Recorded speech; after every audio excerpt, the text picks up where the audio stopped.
Morning all. We're at the start of a fruit and nut village day, doing some loading up, and we've got this huge pallet of stakes to protect the trees. So we're just loading up, and we've got a big day ahead where we've got some community groups joining us, and there'll be lots of people and should be interesting, so check it out. Alright guys, we're at the site, and I've just found out it's a new site that we're establishing, so it'll be number 48, and on the continued journey of planting 200 trees this winter. So just unpacking, and then I've got my car as well full of stuff, but I'll show you the site.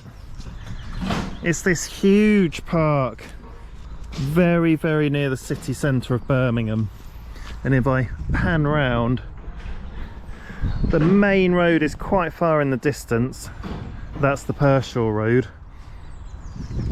It's quite early in the morning, and it really does stretch quite far. It's a big old field, considering we're so close to Britain's second city. I'm just trying to find the light. So second biggest city in the UK, and we're planting a new orchard within a stone's throw of the city.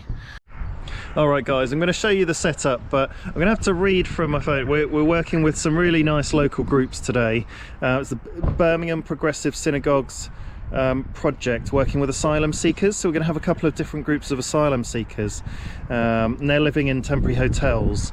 So it's great for them to get out and about and feel a bit more part of the community, and helping to plant an orchard. And also we're working with the West Midlands Muslim and Jewish women, and the Birch Network, working with asylum seekers too. So some really interesting community groups, and as such I am going to have to be a bit sensitive with filming today, but I'll show you the setup we've got. We're just unloading from a roadside, and this is where we're establishing base camp for our brand new orchard that we're planting. It's going to be a huge thing for this local area, and bringing all these community groups together and giving everyone something to plant for posterity, really, to leave a legacy. So we've got some hazel branches here that have been soaked a little bit in water, and what they're going to be making, Rob? Willow wands. Willow wands. Harry Potter. Oh, cool. It's these things. So here's one, and here's another one. So making willow wands, some cages to put around to protect, and this is where people can sit down. That's where we normally put food and drink for coffee break. There we go. These are all the tools. This is the tool setup. We always bring all the tools you'll need and everything you need. You just need to come along and check out the website fruitandnutvillage.org.uk to see all the events that we put on every month, because we put on around 25 different events each month, and we're trying to plant 200 fruit trees this winter, and then we commit to looking after them. This new orchard will make the 48th orchard we've planted, and we're going for we've already got 600 fruit trees in the ground that we're caring and looking after, that we've been doing over the last 4 or 5 years. Alright, so we'll get started soon, where people will be arriving, but we've got some people just having a little look. Is that what you've made already? Yeah. Oh wow. Ooh, look at that. That's nice. Have you done that before? Like twice. I figured it out. I've been playing with willow, and Rob said, like, oh, we want someone to make willow hearts. And then Nice. I was like, oh, if I did like a pea and then a second pea and then interlink them. Genius. I wouldn't know where to begin, but yeah, it looks good. That's quite, the ones I've done at home as well, instead of using string, I used weeping willow. Oh, nice. Which is It's really basically flexible. is string, because it's that thin and supple. So it's bending all right, is it? See, Rob could only soak the bottom sort of 20-30% Yes, in water. I noticed. They are. I have bent one a little bit, but those ones have gone all right. It helps to Nice. try and flex them a bit before you use them, I think. I can see where they're sort of bent over, but they've stayed intact. Yeah, so the way, because he gave me a few to take home, and what I did was we had like a big box that we filled water with, and then I did it a bit like lasagna, like spaghetti, where I put them in for a couple of hours and then really gently trying to like push them and curve them round. Oh, nice. Until they were like about that big little ovals in the bottom of the box. Nice. That would have made them a lot more supple. And then I've got them there. Cool. Really lovely. Is there any plan for what you're going to do with these when you're finished, or? They're for people to take home as something to keep and to remember today. So using the willow or hazel, I'm still not sure if it's Hazel. I think it's hazel. Yeah, this is hazel, but willow's good as well. Yeah. Nice, looking good. Okay, so we'll see the result of all these hearts being made, but we'll be planting these trees as well. So we've got, I'll show you up closer, we've got a mulberry tree. Inspecting the trees. Yeah, we're having a look. It's not often we plant a mulberry tree. So this is what it looks like. It's a bit like a weeping willow, and then this is where it's grafted, right there up the top. So what are you expecting from today, Rob? 50 people. 50. Community. Food. Hope some good food. What sort of food's Plenty coming? of trees in the ground. I've no idea. So this one of the other groups, Welcome Here, or Nice and Nashim, have organised the food, so we'll find out. Okay. Hopefully it'll be Moses. Okay, so Not Moses. No, it's Syrian. Oh, it's Syrian. we're being catered with some Syrian food, and Rob is expecting around 50 people today. So I'll bet around the other side. So if we can't get through the holes, if Ruth's dream comes true, this is quite a useful tool, but not recommended for everyone. It's really heavy. Quite heavy. Really heavy. It's like solid steel. So. And the short ones, you can hit them into your jaw. Or you can just hit someone behind you like that. So don't. That's the message, isn't it? So one of the most dangerous things about it is when you start moving around like this. So don't do that either. Probably best to make sure you've got a nice clear space, walk into it, keep it low. And it is heavy, so not everyone will want to use that. What does it do? It smashes the ground if you can't get through the ground. There's bricks and rubble in the These are ground. also heavy, these are really can help heavy. pry them out. These we're going to use on the posts, so really we just need one person on each side bashing them back. This one's a bit heavier than that one as well. We've got two.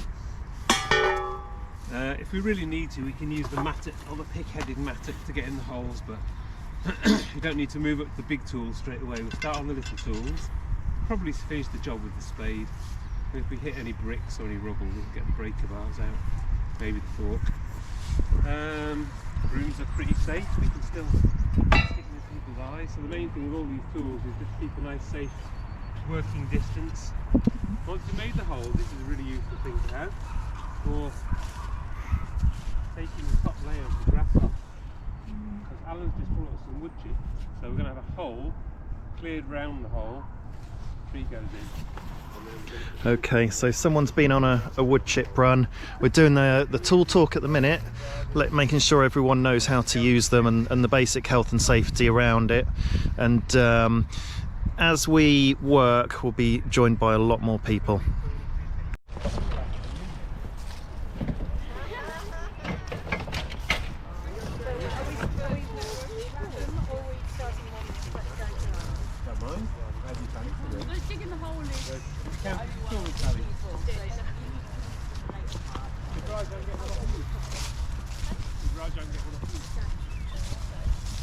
I'm probably not very good.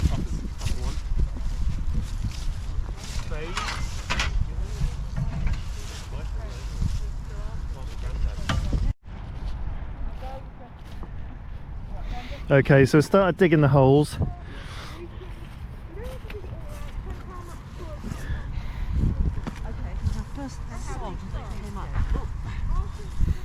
Yeah, you get under the grass and sort of skim it off, and then you can dig under it. It's quite a big hole. I'd make it a bit smaller. Okay. That is perfect. You've done this before, haven't you? Like this hole. Come and see this hole. This is what you need to do. Okay. Oh, you're right on the bigger. And then you keep the grass to one side, and then when you've planted the tree, you put the grass tufts upside down so the grass is facing down, and it will die off and provide, like, you know, as it decomposes, it provides a bit of goodness to the soil. Anyway, there's more to the process. Perfect. That's a good size hole. I'm not actually Well done. at home at the moment. So we don't have to sort of shake the soil off the... Digging holes. Have a look.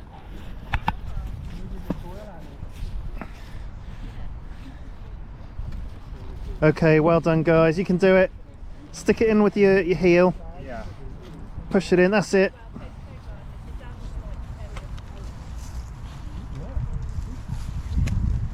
Well done. Just keep at it, and you'll get there.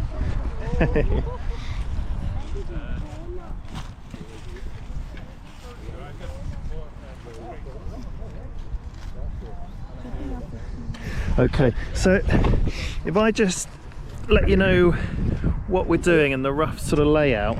I should have, whoop, the pen falling down. I've been signing everyone in. So I'll show you the two sides we're planting trees on. This area where everyone is at the moment, and then all the way over there's another area.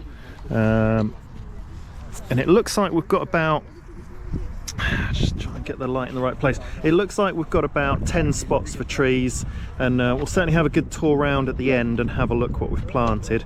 But in the meantime, I'll take shots where I can. My name is Rajan. Ben. Rajan, Ben. Aslan. Aslan.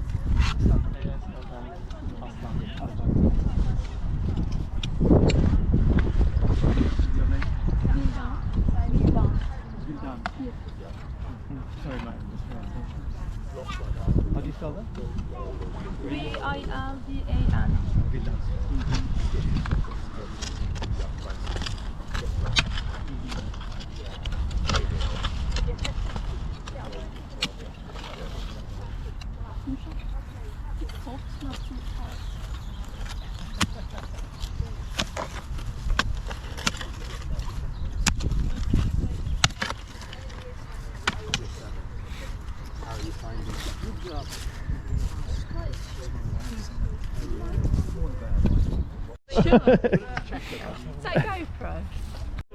Alright, I'm here with Sally. She's our postcode gardener, and we're just going to ask her a bit about what she's doing and what the Fruit and Nut Village means to her. Hello. Hi.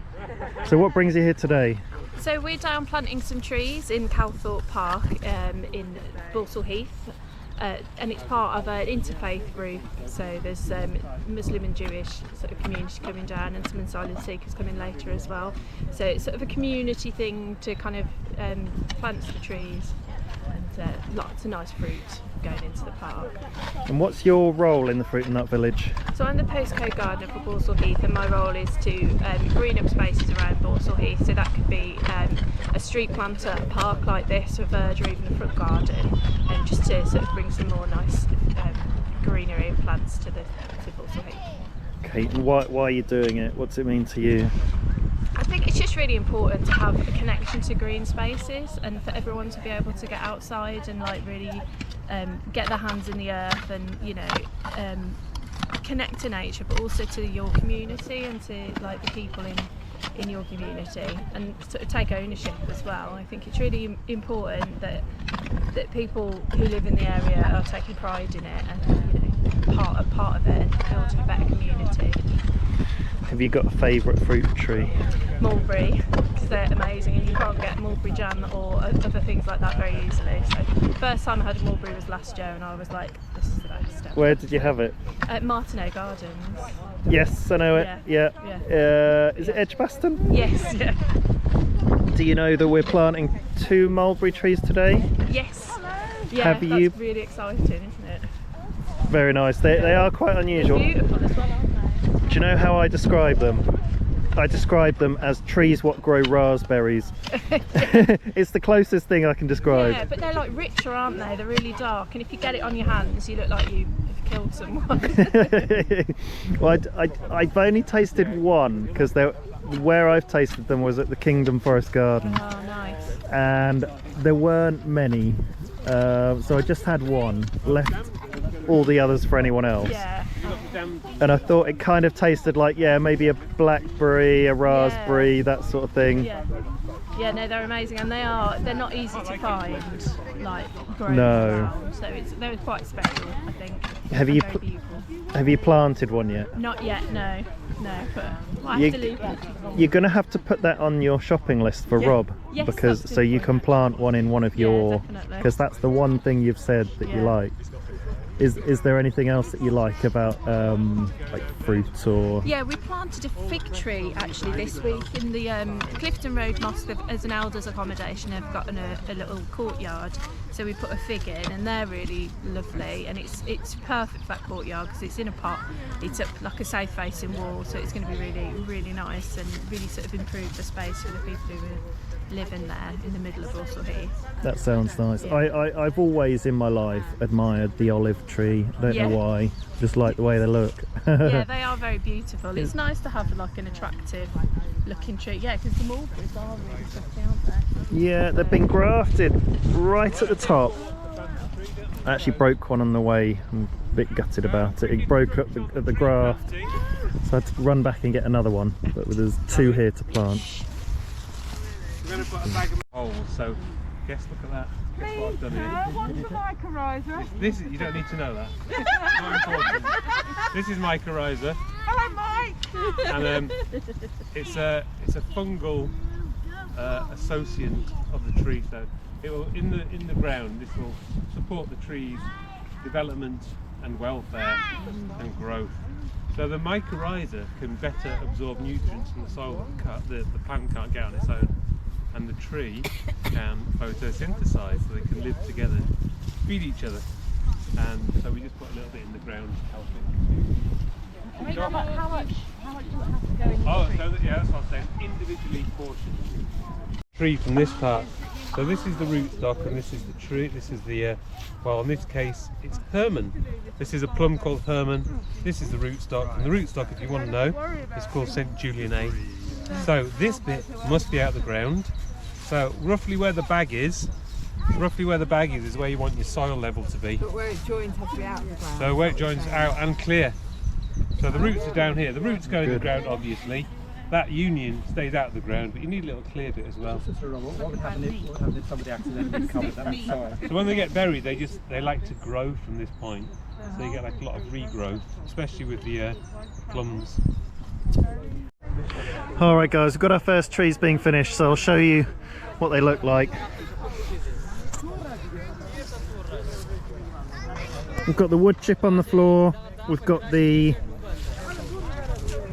bike tyres securing the tree in the middle, so it braces it against the wind, and then we've got this metal cage around it to protect from vandalism. And we've got our second tree being finished over here by these guys.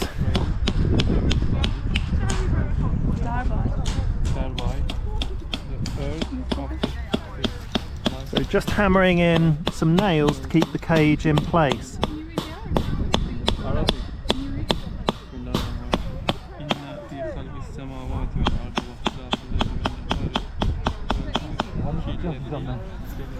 And I can see some food being put out for the coffee break, so we'll go and take a look and see what's up for grabs. Okay, so here's the food for the coffee break. Wow, it looks incredible. This is a notch above the usual standard we get. Samosas here.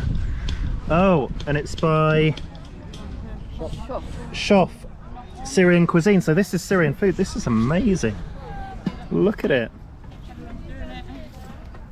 So is it yourself who's catered? You're the Shof guy. Can you tell us about who you are and what is Shof and why you're here? My name is Yusuf. This is my catering business.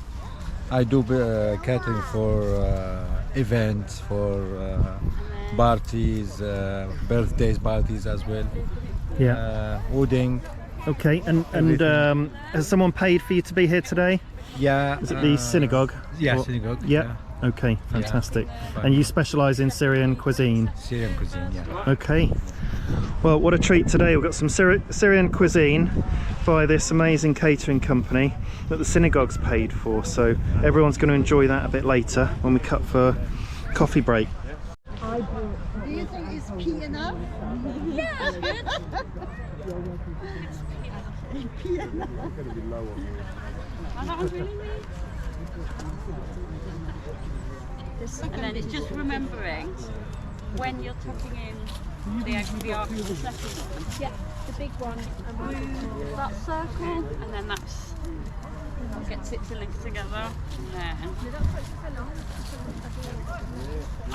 I like doing this with weeping willow, because you can basically use that like. This is not really good, is it? It's looking better than I could do. You're doing really well. There's some So don't worry about making people here making some hearts out of the hazel branches.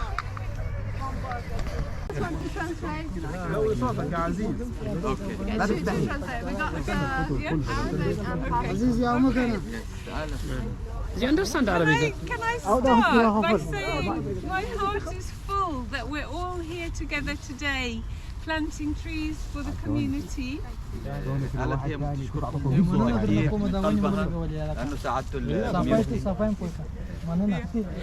And we have a Jewish and Muslim women's organisation, Nisan Nashim, that some of us are members of. And we have some words from Bilkis, who's our co-chair, but she can't be here. And Aslan, where is Aslan? Yeah. He's here, is going to say a little, and we're going to hear from our student rabbi Nicola. And I think Rob is going to say a little from a secular perspective. Sally. And then we have some food to share, which is cooked by Youssef, where is he? And he has something to say as well. So, yeah. So Aslan, will you say from Bilkis?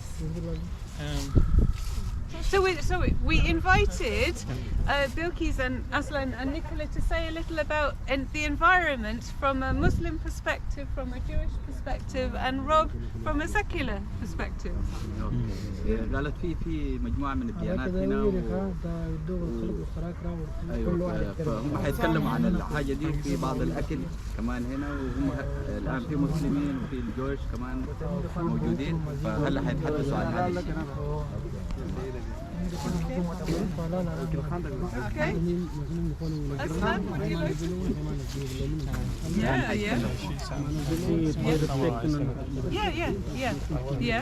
Yeah. Okay. Bismillahirrahmanirrahim. Big voice.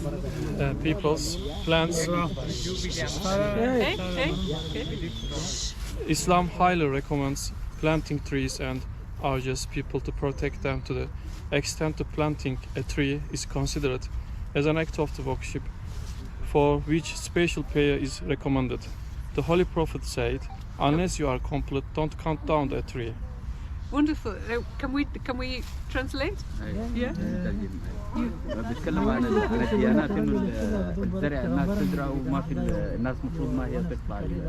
His soldiers don't not to harm women, children and elderly, all those who surrounded, and not to destroy or burn farms and gardens. النبي دائما بيوصي على انه الناس ما تضغط على النساء والأطفال وما يدمروا الطبيعة والحياة. In addition to protection of plants, there are many hadiths that recommend Muslims to plant and farm. For example, the Prophet said, whoever plants a tree and then a human or a creature of God eats its fruit, it will be considered as an act of charity for him. النبي دائما بيوصي على انه الناس تزرع واللي بيزرع اي زرع بيكون كانه صدقه جاريه للشخص اللي بيزرعها. Could we speak louder? More loudly? People can't hear. Okay, okay. More Thank you, Aslan. And that's from Bilkis, the co-chair of Nissan Hashim, one of the Muslim co-chairs. Nicola. Okay. There is a story that exists in several different forms in the Jewish tradition, and I think it probably exists in many other traditions too. Who's translating? Yes. Yeah. هلا في قصة بتقول على إنه في مختلف من الثقافات في كذا قصة وهي راح تشرحها. And it goes something like this. A traveller or a wise man or somebody came across a very old man planting a tree. المسافر والشخص اللي بيجي على أشجار مكفولة بيقابل ناس. And he said, "You old man, why are you planting a tree? You really expect to live long enough to see its fruit?" فقابل ناس بيقول لهم ليش انت عم تزرع شمار تبع الزرع. And the old man said, "I have benefited from the fruit of the trees that those before me planted. I am planting not for myself, but for those who will come after me." قال هو يعطي فائدة للناس من بعده مو لإله يعني. Thank you, Nicola. Thank you. And thank you, Yusuf. Yusuf is the caterer who has made the food we're going to share. Yusuf has made the food, they cooked all the food that we're going to share, but Yusuf wanted to say. Okay, Yusuf هو اللي عمل الأكل اللي راح ناكله إحنا. Yusuf. Thank you. Hello everyone. I hope you are welcome. I hope you enjoy my food. Thank you. And just I have to mention what a great job you do today, everyone. By my Prophet Muhammad sallallahu alaihi wasallam say إذا قامت الساعة أو إذا أوشكت أن تقوم الساعة بما معنى الحديث وفي يد أحدكم فسيلة فليغرسها. That mean just a minute. Yeah. If you have if the day of judgment coming, the last day in this dunya, and you have a small tree, put it in the earth. If the last job you do it. تفضل اشرح لنا. إذا قامت الساعة at the back, no, you're saying. Okay. At the back, I think you're saying. Okay. You need to speak up. Okay, yeah, please speak louder. And can we say, Nicola said that you found the same story in the Jewish tradition, the same story that Yusuf told is in our tradition as well. Yeah. That even if the last day has come, it can wait. Yeah. The tree comes first. The tree comes first. هي كمان في نفس الثقافة تبعها. And Rob, will you come and say a little about Fruit and Nut Village? Just 2 minutes. Sally's a postcode gardener. Oh, Sally. Yeah, I think Sally's meant to be Where's doing it. Sally? She's a postcode gardener, yeah. I bet she's got something prepared to say, I reckon. Just about the project. About why we're planting trees together. Oh, sorry. Hi, I'm Sally from the Postcode Gardener project and working with the Fruit and Nut Village, and our aim is to plant lots of trees and green up spaces around Borsal Heath so we can improve it for our community. Hang on, let's translate. Yeah.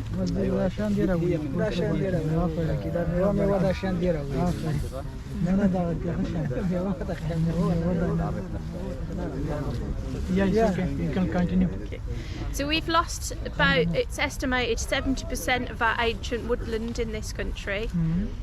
And while we can't replace the ancient woodland, we can hopefully plant trees that will become ancient in generations to come. So it's not just trees, we're planting hope as well for the future. And I think that's the important thing.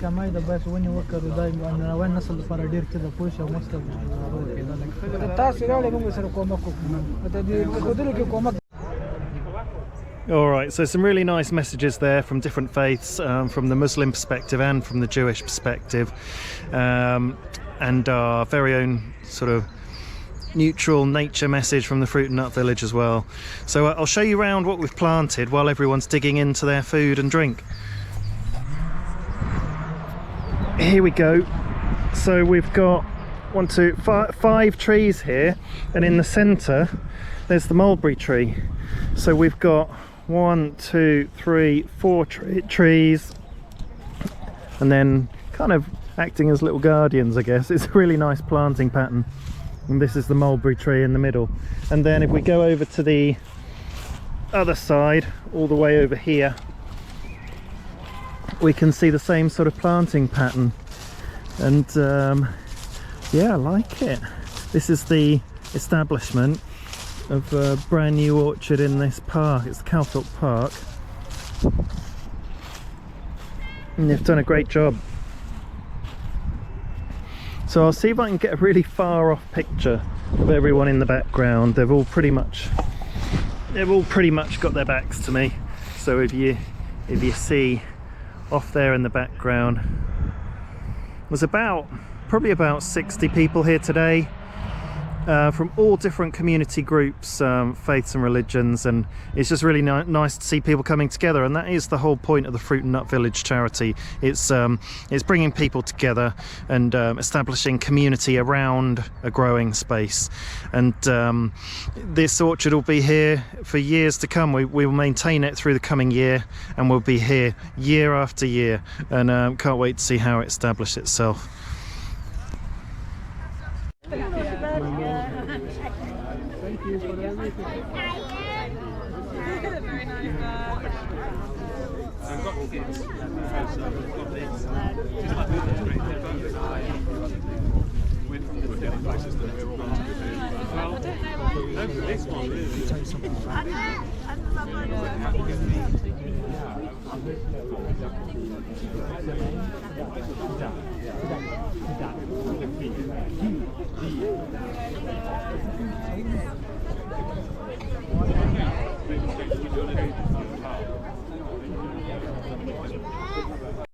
Hey there, so I'm here with Mandy at the Fruit and Nut Village planting day.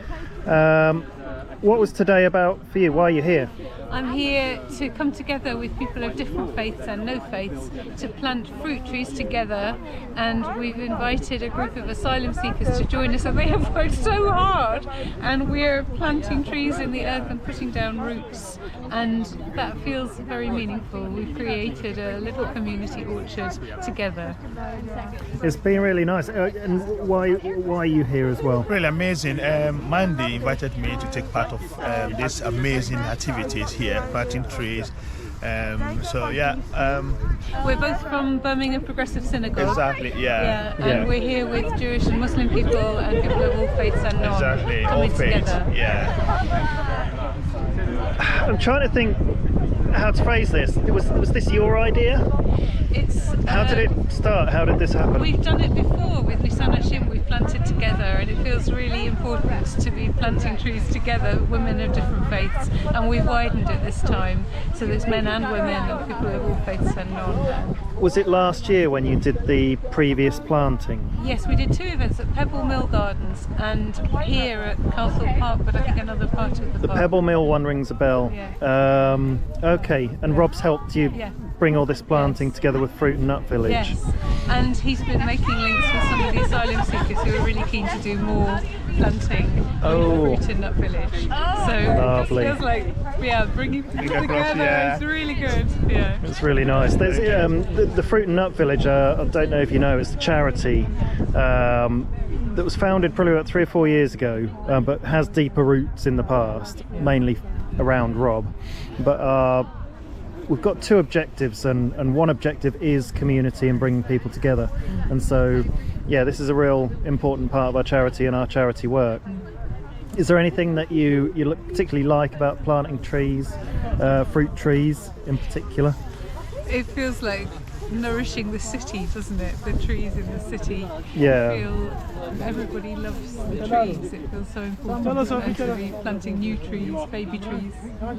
I think I've met people that I would never have met in my life, and I've talked to people that I would never have talked to. I think that's what I quite like. But I do like, I like seeing the mulberry trees here today. I was saying to someone they're like raspberries on a tree. Have you ever tried a mulberry? I have. You have tried? Yeah. Have you tried a mulberry? Yeah. I'm amazed. It's quite an unusual fruit.